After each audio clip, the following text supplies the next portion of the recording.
Guys, napakasarap pumunta sa Japan para masaksihan ang napakagandang pagsibol ng mga cherry blossoms, di ba?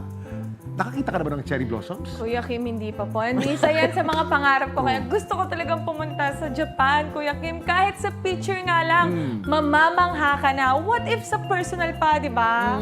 Ayun yung mapapasabi ka ng picturesque talaga. Na sobrang ganda talaga sa larawan. Nakakita ko konti lang eh.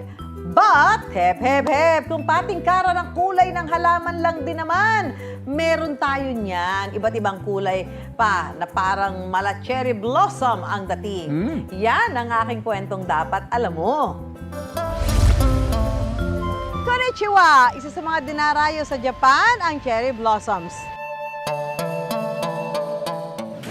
Dapat alam mo na kung makukulay at magaganda din naman ang pag-uusapan, hindi magpapahuli ang bonggabilya nating mga Pinoy.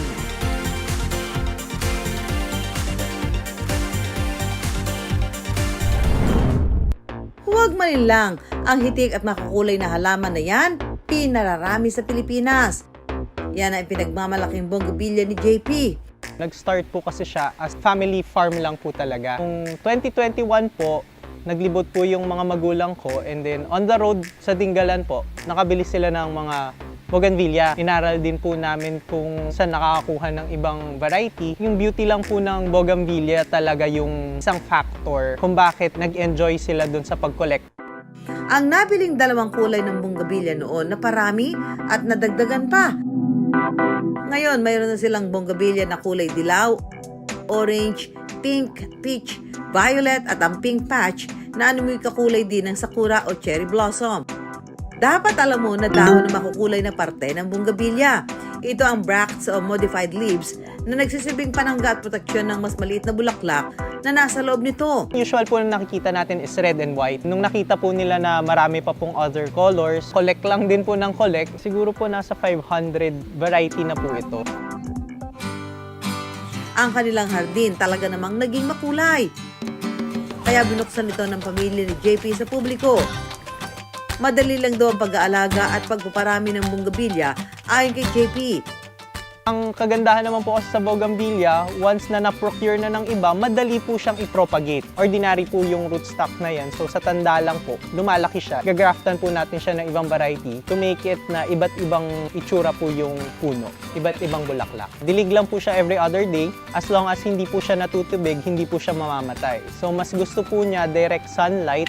Tinatayang may 18 species ng bonggabilya sa mundo na pwedeng pagmulan ng daan-daang variety at kulay nito. May mga supplier din po tayong kinokontak para makabili ng mga bagong variety po. May mga stories sa bougainvillea na nagre-range po siya talaga ng mahal, na nagre-range ng 20,000 yung mga variety. Sa farm ni JP, pwede makabili ng 150 pesos hanggang 100,000 piso na bonggabilya. Ang presyo nito nakadepende sa variety at kulay ng halaman.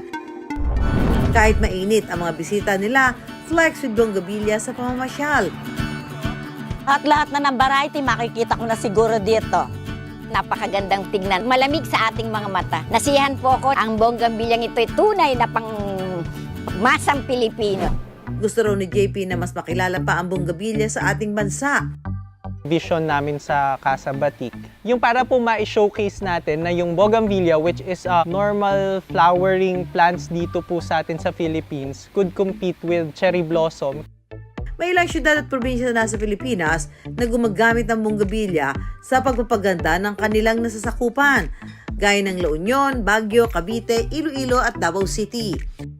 Compare sa kagandahan po, kayang-kaya din po niya makipaglabanan. Marami pa po siyang kulay. Hindi lang po siya isolated sa pink. Kapag gusto niyo po talaga yung isang puno, colorful, kaya pong gawin natin lahat ng kulay nandoon po. Ang bonggabilya, madalas itinatanim sa mga bakuran.